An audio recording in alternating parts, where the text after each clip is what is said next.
I go, I'm putting on. Putting on, putting on. Everywhere I go, I'm putting on. Putting on, putting on. Everywhere I go, I'm putting on. Putting on. Where you from? Welcome to Popcorn Sports on the Popcorn Entertainment Network. I'm your host, Mike Kyle, and welcome to yet another episode of our Why You Should Root for Every NBA Team for the upcoming 2018-2019 season. I, of course, am not alone as we look at the New York Knicks this episode. I'm joined here by Trey Rodriguez. You can follow him on Twitter at Trey Rodriguez NY. He's the founder of the Hoops Inquirer. Trey, how you doing today? I'm doing well. How are you, Mike? I'm great. So let's just jump right into this. And you are not a fan of the Knicks, but you do cover the Knicks pretty in depth. How did that happen? Mostly location, being in New York, basketball is somewhat inescapable, and they just happen to be the team here. I mean, we're still kind of just really accepting the Brooklyn Nets, I guess. But the Knicks, have always been the team here, and even though the Knicks haven't had that success that I'm sure Knicks fans would love for them to have over the last few years, or really the last decade or two, they've always been relevant because of where they play, because of the fact that they play here in New York, and even in a year when they're going 29 and whatever, you still have games to look forward to when LeBron comes to town or when Kobe used to come to town, so on and so forth. So even if you don't root for them, there's always something to watch with them, if that makes any sense, at least if you're a hardcore basketball fan. Yeah, it does. And you actually mentioned something that I didn't even think about, and that is almost like that New York, New Jersey rivalry, I guess you'd call it, even though it may or may not be. I assume it probably is between the Nets and the Knicks. Do you see people either like switching sides, or is there some sort of like allegiance there where once you're with one, you can't go to the other? Well, it was interesting because when the Nets came to Brooklyn, you saw a lot of fans that I would say were, they supported the Knicks because they had nobody else to support, I guess, Okay. And you saw a lot of them kind of flop over and go support the Nets just because, with the move, there was a lot of drama around those Nets, with the Darren Williams, Paul Pierce, Kevin Garnett, Brook Lopez, Joe Johnson. We thought this team, well, a lot of people thought this team was, gonna wreck some havoc in the East. That didn't really pan out. And a lot of people immediately flipped over just because there was a sliver of hope there, and the Knicks had just been the Knicks. They had been doing what they've been doing for the last 10, 15 years, and it was easy for them to do that. I thought that was interesting. Even though for the last 10, 15 years, well, let's not say the last 10 to 15 years, but 5 years from now, the last decade was really dominated by the Nets because, the Nets had appearances to the finals. They had Jason Kidd, Vince Carter. So there was always that, tension between the two teams, even though the Nets were, for the most part, the dominant team, and they would be the ones who would come to to the Knicks and put on a show at the Garden as opposed to the other way around. But it's an interesting dynamic. Interesting for sure. And we'll get into more of the mystique of the Knicks as we transition into this. But I want to just go into some general overview of the Knicks. For those that don't know, they entered the NBA in 1946, which was the inaugural season. The Knickerbockers are a reference to the Dutch settlers that were in New York, and it's also a reference to the kind of pants that they wore. Their colors are blue, orange, and white if you choose your team off their color scheme. 42 playoff appearances, just 2 championships, and they play in the Atlantic Division with Boston, Toronto, Brooklyn, and Philly. What are your just thoughts of the Knicks' history? Because obviously it's so detailed and so in-depth. Well, just to go back off of something you mentioned, going back to the colors, to me as a hardcore sports fan, this idea that people, root for a team based off of colors is a little silly. I agree.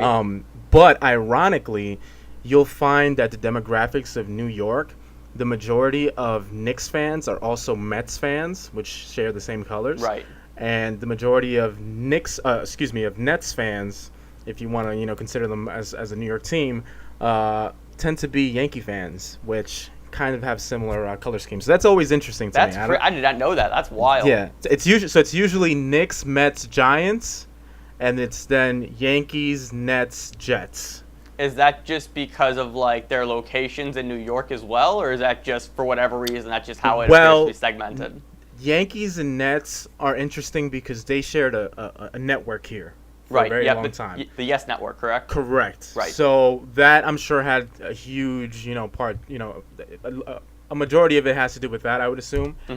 Just because certain people only get one channel or the other depending on their cable provider between the Yes Network for the Yankees and SNY for the Mets. So I guess that might play a role in it. But I always found that interesting. Colors, right? The color. I mean, Right. Knicks Mets are identical colors. You could swap them, and they're the same thing for the most part. So I thought that was interesting. And something that gets lost with the Knicks is that we're talking about history here, and way back in the late 40s and early 50s in the inception of the league, the Knicks. A lot of people don't know this. The Knicks were the first team to sign an African American player. They signed Sweetwater Clifton to a contract, I believe, in 1951 it was. So they were kind of a pioneer in that sense. Interesting, and we've definitely seen how what the league looks like now, where it's 80% African American, and it's just it's just such a cult. Like basketball is just the thing, Right. And so especially for the Knicks to have that impact, like that's really really special as well. So let's kind of shift gears, looking into last season. They went 29-53, missing the playoffs, and they selected Kevin Knox, out of Kentucky, with the 9th overall pick. Just what did you make of last season covering that team? Well, it was a lot of even before the season itself. It was a very weird year. As you know, Phil Jackson was fired. What was it? A week before the draft last year. Something that we covered extensively on the Hoops Inquirer. You had it first. Let's not forget you had it first. We did, a humble brag.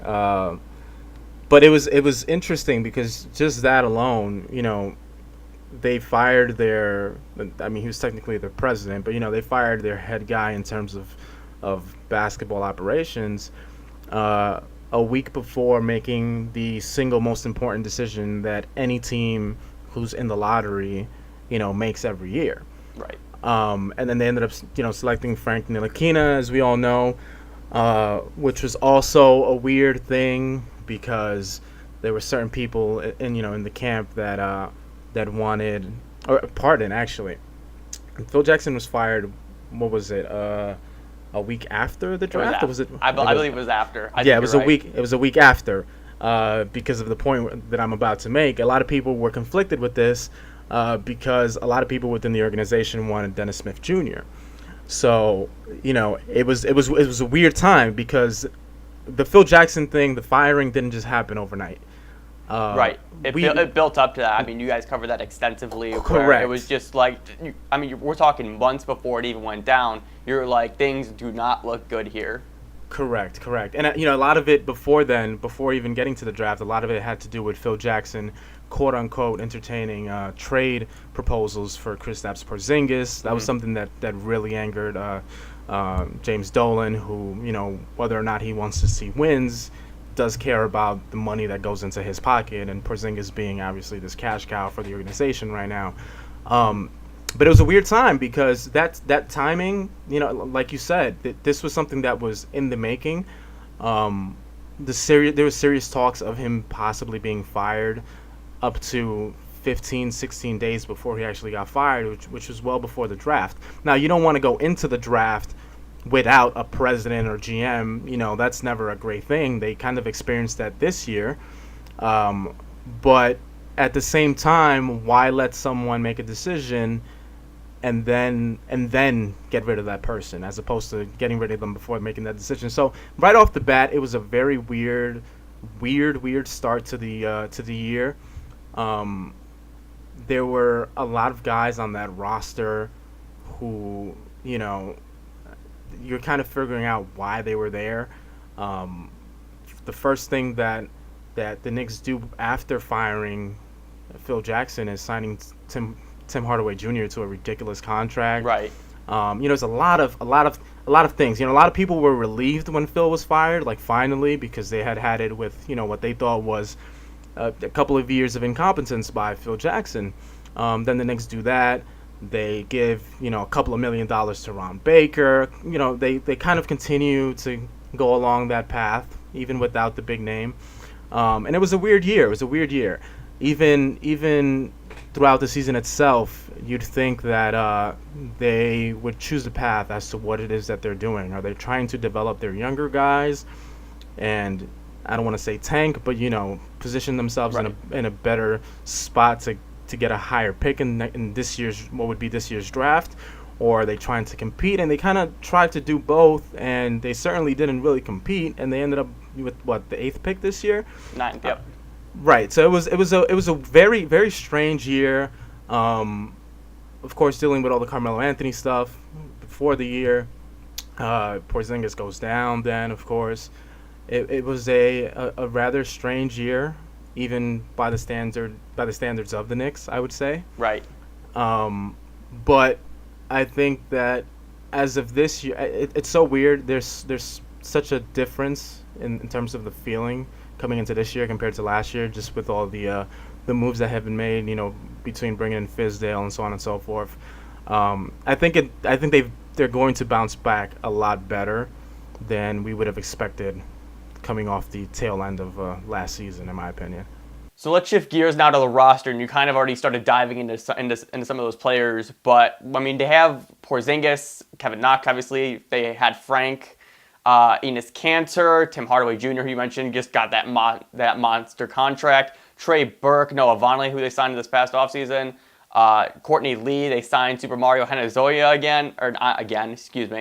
But I'll tell you this. I was looking at this roster as I was kind of preparing for this show, and I was like, oh, this is an awkward roster. And it really is interesting because you said that like the feeling this year is a lot more optimistic, than it was last year. So what do you see like the bright spots within this team?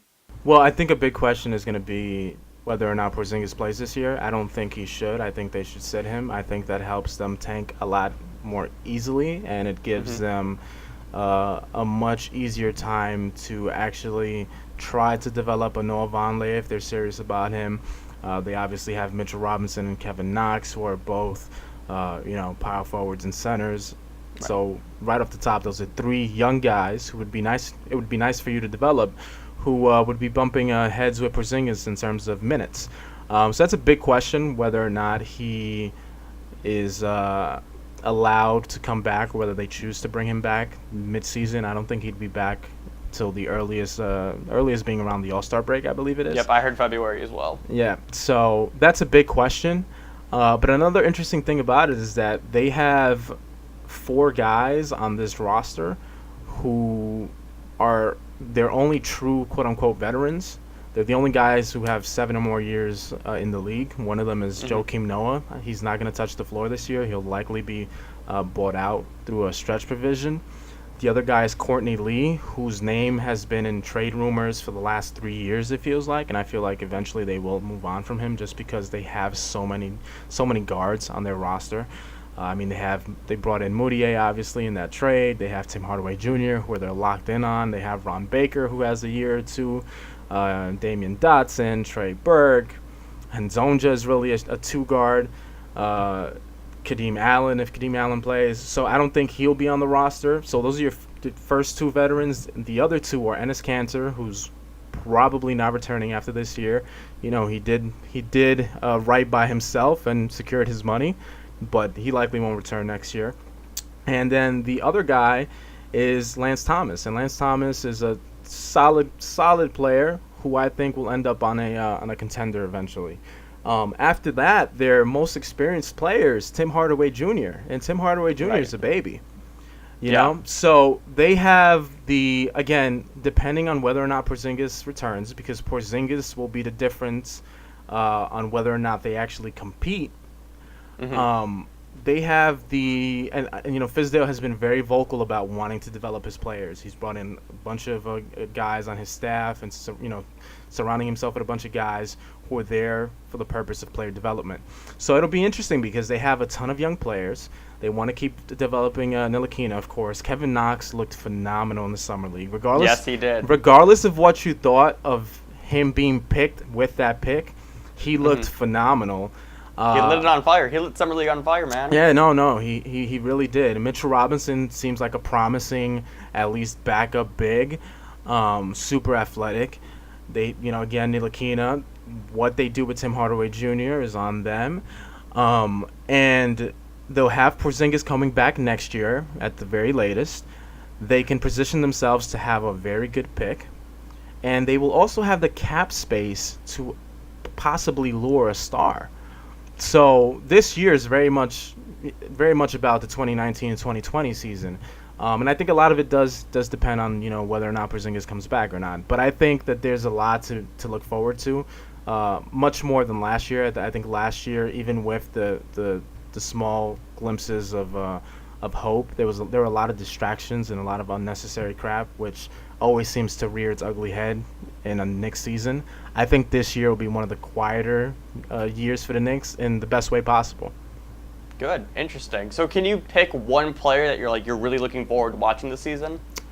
Well, I want to say Kevin Knox, just because I want to. It's always interesting when guys tear the summer league apart, and then seeing how they adjust to being game planned by the opposing team, going up against veterans, up against guys who aren't there trying too hard, to prove themselves to a team, but guys who are just doing what they know how to do.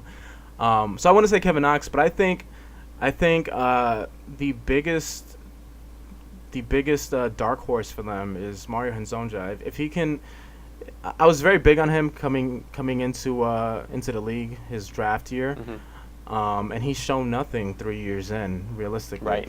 But at the same time, he's one of those guys who I view like, had he come into a better situation, maybe he's panned out a little bit more, because Orlando over the last couple of years has kind of been in a weird limbo of we're decent, but we're not that good, and we're not that bad either, but we're kind of bad. It's been very linear for Orlando. Right.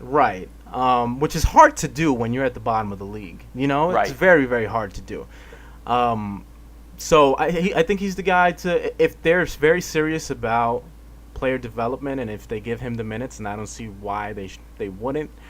He's a 2. He can play the 3. They don't have too many 3s. I mean, their only real 3s are Lance Thomas and I guess Tim Hardaway Jr. if you want to go small.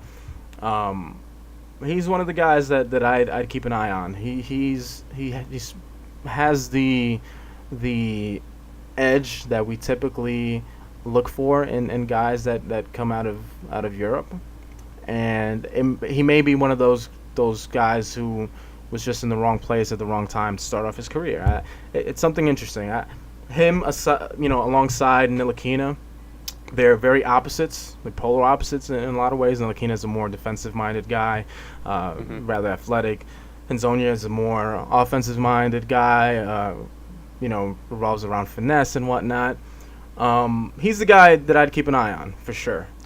Interesting, too, because especially with Mario, it's, we've seen, he has, these flashes. Oh, he yeah. always has these flashes. Absolutely. But he's never been able to really put it together for a full season. So I do agree with you. I think he'll be a super interesting piece in the Knicks this upcoming season. But let's kind of shift gears now to the fan base and the fan culture surrounding the New York Knicks. You obviously have your group that hates Dolan. You have your group that thinks Porzingis should win MVP every year. It's just such a very dynamic and overpowering fan base. What are your thoughts about Knicks fans? Well, I'm not very friendly with Knicks fans on Reddit. I know. I'm well aware. It's why I asked it. I am a wanted man on Reddit because apparently yes, you are. I am the single reason why Carmelo Anthony did not become a Houston Rocket, apparently. No, but, it's funny because to best describe Knicks fans, I always go back to Linsanity, that crazy month that took over the NBA. The 2 week span. Hey, let's not drag it out for longer than it was. It was 2 weeks. Whatever it was, it felt like an eternity here in the city. It did. It's funny because I always justify that period very simply. Given my experience here around Knicks fans, like people around the league, saw it as an otherworldly thing, and to me it was like, yeah, this is exactly how this would happen.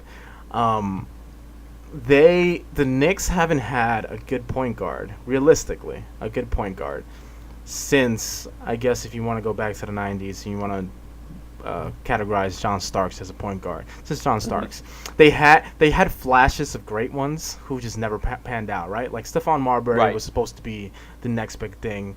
He didn't really pan out. They had Steve Francis and his weird years. Then after that, you have guys like Nate Robinson and so on and so forth. And I love Nate, but and so I always see Knicks fans this way. I feel like they, in particular with the Lin situation, with Linsanity, they were just that guy who like didn't really know what real love was, right? Like they didn't really know what having a real girlfriend was like, because they dealt with all that crap for the last 10, 15 years, the Nate Robinson and so on and so forth. And the second that they got a little glimpse of what a real point guard, a real girlfriend might be like, what real love might be like, they went crazy. They fell in love, and to the point where it was overhyped. It was entirely overhyped. Don't get me wrong. He had a fantastic stretch. He did. But that's nothing new. Guys have brilliant 2-week stretches all the time. The reason that with Jeremy Lin it was so crazy is because he was a guy who's coming off the bench, barely getting any burn, and he does this after stepping into the starter role. I even forget what were the circumstances that allowed him to start. I don't know if somebody got. I think hurt. it was just injuries. I want to say it was just injuries. I'm sure somebody got hurt. I don't remember what it was.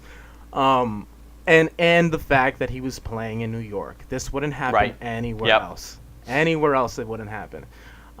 There's just this over, because Knicks fans have been deprived of success for so long. There's just this over the top crave for it, and the second that they get even a glimpse of it, they're going to go crazy over it. It's almost like they've been starved for a long period. You give them a little taste of something, and they're gonna go crazy wanting that, whatever it is. And that's how I describe them. A lot of my closest friends are Knicks fans. A lot of the people who I absolutely cannot speak a word about basketball to are Knicks fans because they're so irrational. They just have the full spectrum, and they go well into the extremes. Whereas, I actually literally have my notes here. They either think it's the end of the world or they feel like that they're on top of it. Oh, absolutely. It's just all over the place. Absolutely. And I'll tell you this, nobody will criticize the Knicks more than Knicks fans. Like they will be the first to, call out BS or whatever it may be. It's a lot of self-hate that comes with it that I guess humbles you in a way. But it's interesting. Like you just never know. You never know. But having also been around that culture for so long, very, very few things catch you off guard or surprise you. Yeah. Do you think that it's funny that you mentioned that like the Knicks fans pretty much drove the bandwagon for Linsanity, right? Absolutely. They basically created the hype surrounding it. Obviously, he did it himself, having that nice stretch, but they took it over the top. Do you think that Porzingis could win an MVP based off of that same notion? I don't think so. I don't know. Let me take that back. I don't know. LeBron leaving the East just opens so many doors of possibilities that we as NBA fans haven't had, like for the last decade. It feels like ever. Yeah, I mean, think about it. Literally anybody could win the East this year. Right. Like, it's not just, anybody or the Cavs or Miami. Like, anybody can come out on top. And I think the same case will be made for the MVP award, because I don't see the Lakers being good enough for LeBron to even come close to winning MVP this year, which is an interesting thing, too. Like, the fact that LeBron might not be in the MVP race for the first time in God knows how many years.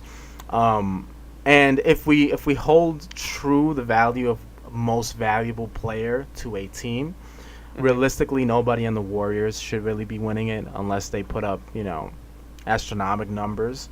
So it's possible. It's more possible now than it's ever been. I'll leave it at that. But I don't think the New York hype would be enough. It's also you also have to go back. When was the last time that a big won the MVP award? True, very true. So right, yeah. Hang on. Now I'm thinking about it now. God, It's actually been like a decade. Who? Dirk? Yes, I think he's the last one. Maybe. I believe so. Nobody else comes to mind, actually. I will throw a note up on the screen right now if anybody else is interested in figuring this out. But now I have one more question for you. You have 30 seconds to pitch anybody why they should be a fan of the Knicks this season. Go ahead. Because of next season. I don't think any one particular team, aside from the super top dogs like the Warriors and the Rockets, so on and so forth. I don't think any particular team in the league has a brighter future right now than the Knicks do. Between Porzingis continuing to develop into what it is that he's developing into, again, like we mentioned, the potential to have a great draft pick next year, potential to have cap space, 3 to 5 very promising young guys on their roster right now, and a really good coach in David Fizdale. I don't think there's a better time. This year they're not going to be great, but it's not going to be a suffering year as some years in the past have been. Yeah, they're 1 year away from being 1 year away almost. Correct. Especially with that cap space. So Trey, thank you so much for coming on. You guys can follow him on Twitter at Trey Rodriguez NY. He's the founder of Hoops Inquirer. You got anything to plug or any other messages you want to send? No, not at the moment. Just tune in, watch basketball, support basketball. Don't fall victim to not wanting to watch because super teams have always existed. It's not the end of the world, and at the end of the day, basketball is still basketball, and guys are going to compete. You never know if somebody's going to get injured tomorrow, and it levels the playing field. So don't cry about basketball, just watch it and enjoy it. Very well said. Thank you guys so much for watching. If you guys enjoyed, be sure to hit that subscribe button down below. Also leave a like and a comment on this video why you will or will not be rooting for the Knicks this upcoming season. I'm out. Take care. Thank you all so much for checking out today's video. If you are new here, click the video right above my head. It's going to give you all the details about the Popcorn Entertainment Network. If you want to see the latest video from this series, click the upper left-hand corner and be sure to check all the boxes down to the left of me. That includes subscribing, get your butt in the bucket. We'd love to have you as part of our community. Hit that like button, share it with a friend, interact with us down below in the comments section, and last but not least, check out our website, popcornent.com, where we post all new and exclusive content. And lastly, be sure to follow us on all of our social media at popcornentnet on Facebook, Twitter, and Instagram. And with that, we'll see you next time.